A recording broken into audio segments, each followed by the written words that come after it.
안녕하세요. 백두산 금융연구소의 백두산입니다. 10월 9일 월요일 오후 2시 8분입니다. 오늘 영상 녹화 안 하려고 그랬는데 이스라엘 전쟁 이슈를 좀 점검을 해야겠다는 생각이 들어서 녹화를 시작해 보도록 하겠습니다. 이 이슈에 관해서 자세하게 분석할 생각은 없고 우리는 어디까지나 제한적으로 투자자의 입장에서 이 이슈를 살펴볼까 합니다. 시장에 미치는 영향이 어디까지인지, 또 그리고 그렇기 때문에 우리는 이 이슈를 어떻게 받아들여야 되고 어떻게 대응해야 될지 거기까지만 다룰 거예요.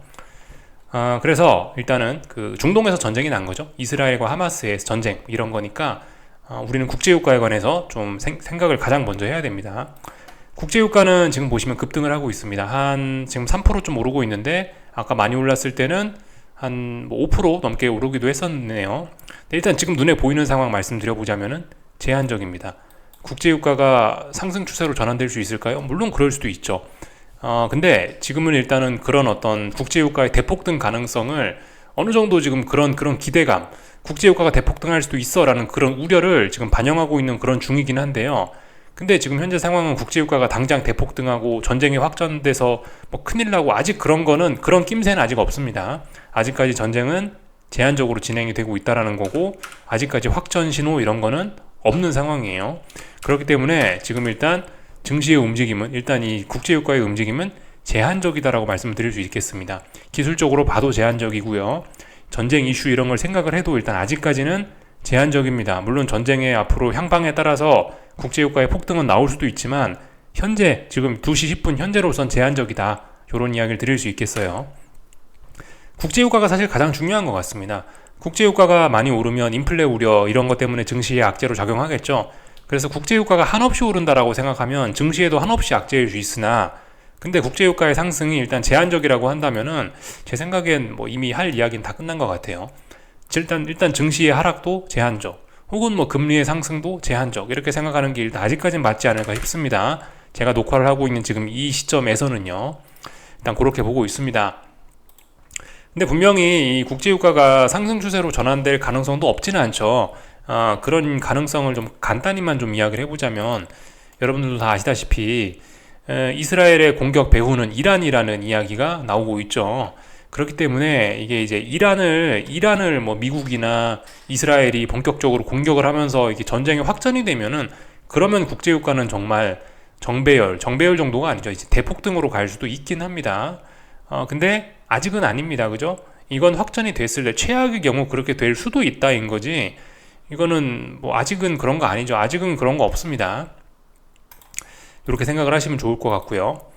하여튼 지난번에 국제유가는 이 자리에서 미국과 사우디의 상호 방위 조약 뉴스가 나왔긴 했었죠.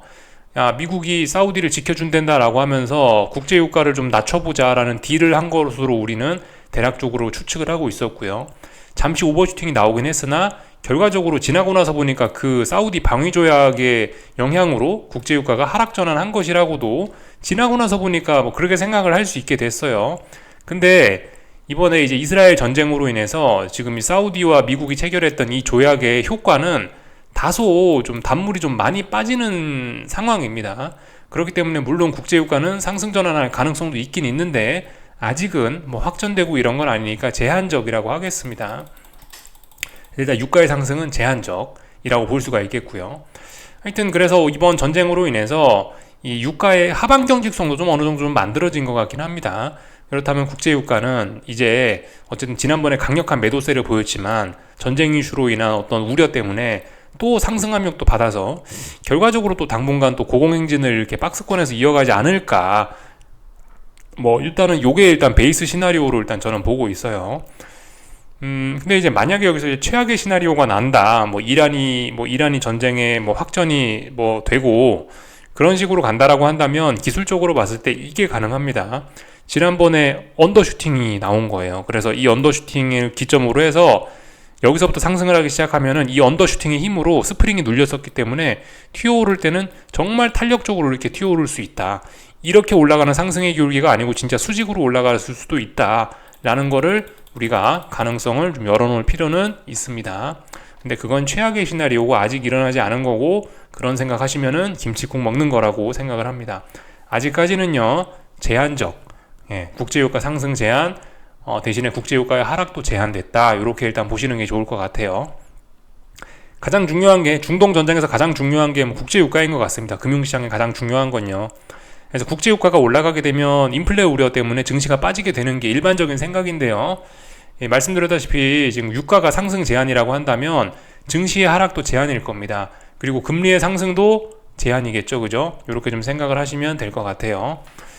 실제로 지금 근데 이제 금리의 모습을 보시면 좀 재밌는데 이건 국채 가격이죠. 가격이니까 이걸 뒤집어 놓고 보면 금리라고 볼 수가 있겠는데 이 상태로 설명을 할까요? 지금 일단 금리는 떨어지고 있는 중입니다. 그죠? 국채 가격이 올라가고 있으니까 금리는 지금 떨어지고 있는 중이라고요. 원래는 뭡니까? 국제유가 급등, 인플레 우려, 그렇다면은 금리 급등, 이게 맞죠? 그리고 증시 하락, 이게 원래 순리지 않습니까? 근데 국제유가 급등했는데 인플레 우려가 분명히 늘어나긴 했는데 근데 오히려 금리는 떨어지고 있네요. 그죠? 이건 제 생각엔 어떤 기술적인 이유와 안전자산 선호가 접목돼서 이렇게 지금 하락하는 것 같습니다. 금리가 하락을 하면 증시가 떨어질 이유가 좀 제한적이겠네요. 그죠? 이것도 그렇게 생각해 볼 수 있겠죠? 잘 생각해 보셔야 됩니다. 전쟁 났으니까 증시는 무조건 폭락을 해야 돼. 이거 아닐 수 있어요. 잘 생각해 보셔야 돼요.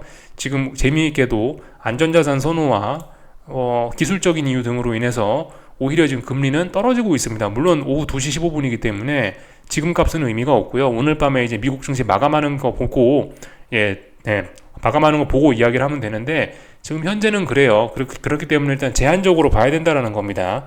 지금 김칫국을 잔뜩 먹은 상태에서 이제 오늘 밤에 미국 증시를 보면 이제 실망할 가능성이 굉장히 높아지는 거죠. 그런 걸 좀 경계하고자 이 영상을 좀 녹화를 하는 겁니다.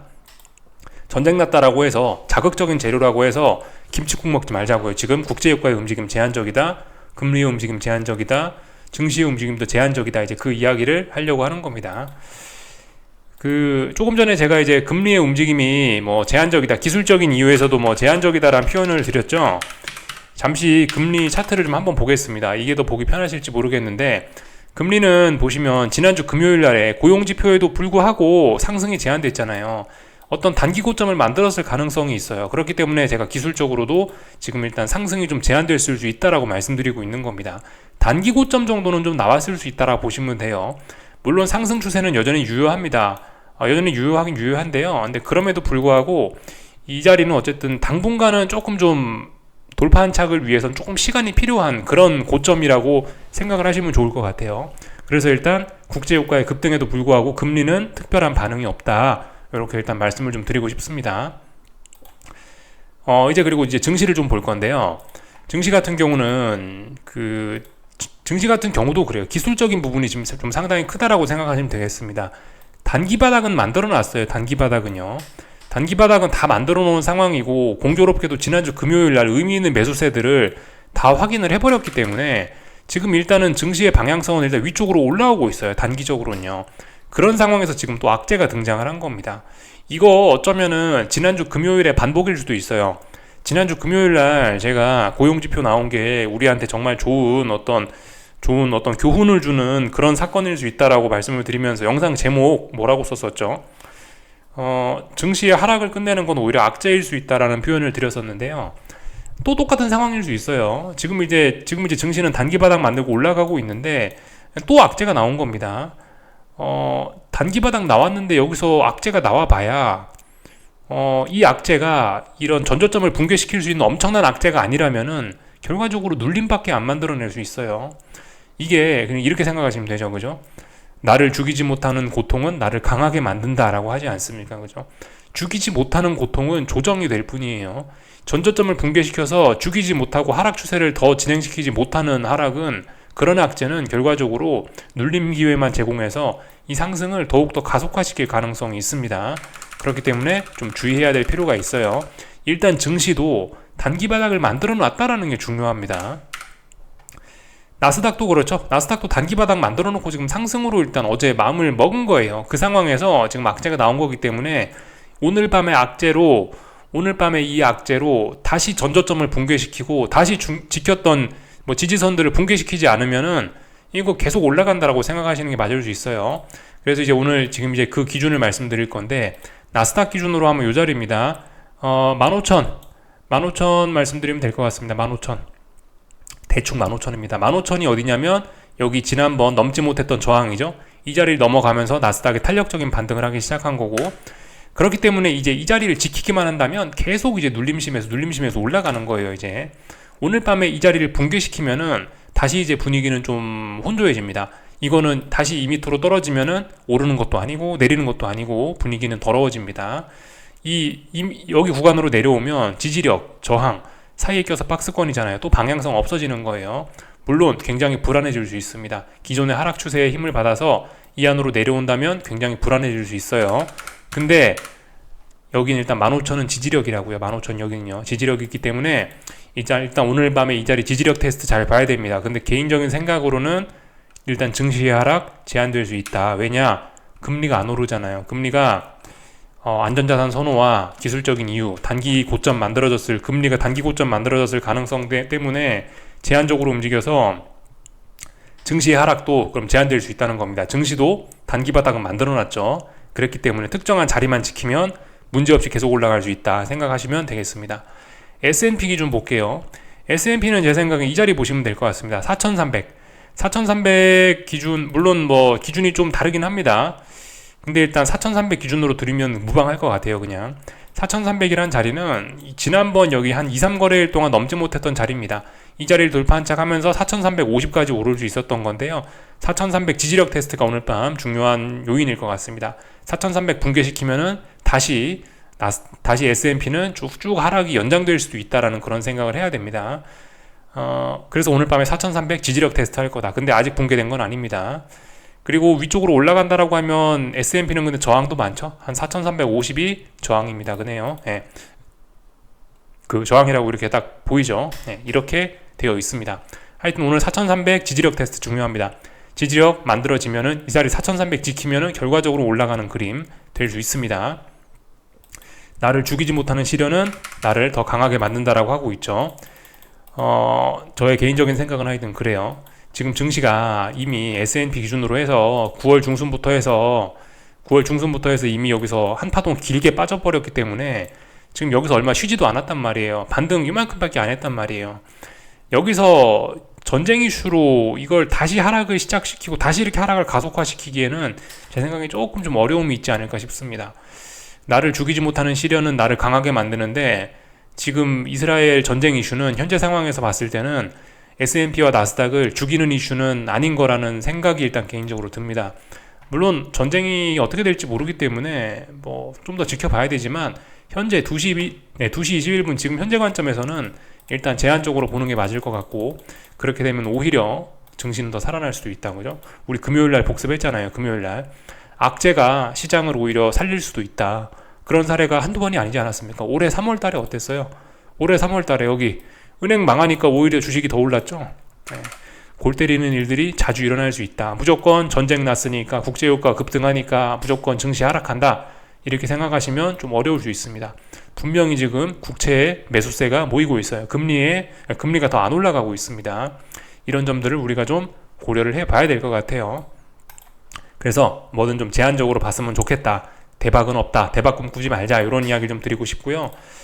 다른 증시들 반응을 봐도 좀 그래요. 뭐 일단 전쟁 당사국인 이스라엘 증시는 6.4% 폭락 마감하긴 했는데, 오늘 뭐 아시아 증시, 지금 뭐 중국 증시 꼬라지를 보면은 뭐 아직까지 특별한 일 없고요. 그리고 이제 지금 뭐 유럽이나 뭐 미국이나 선물 시장 봐도 솔직히 뭐 엄청난 패닉까지는 아닌 것 같습니다. 그냥 비교적 평온한 것 같아요.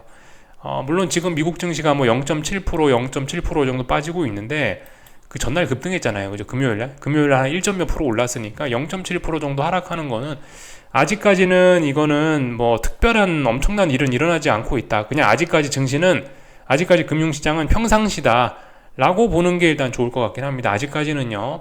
하여튼 오늘 밤에 그 지지력 테스트들 좀 잘 보자고요. 그죠? 결과적으로 더 하락이 일어나려면 여기 나스닥 여기 전고점 여기 붕괴시켜야 되고요. S&P 전고점 여기 붕괴시켜야 되고요. 근데 아직 붕괴시킬지 안 시킬지 모른단 말입니다. 그죠? 그리고 단기 바닥은 만들어 놨고요. 그죠?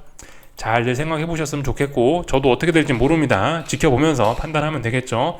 하여튼 그 어떤 이슈가 터졌다라고 해서 뭐 대박이다 이런 걸 기대하지 말고 눈에 보이는 대로 주어진 단서를 차분하게 보면서 판단하자, 그 이야기를 좀 드리고 싶었습니다. 여기까지 하겠습니다. 궁금한 거 리플 남겨주시고요. 내일 아침에 뵙도록 하겠습니다.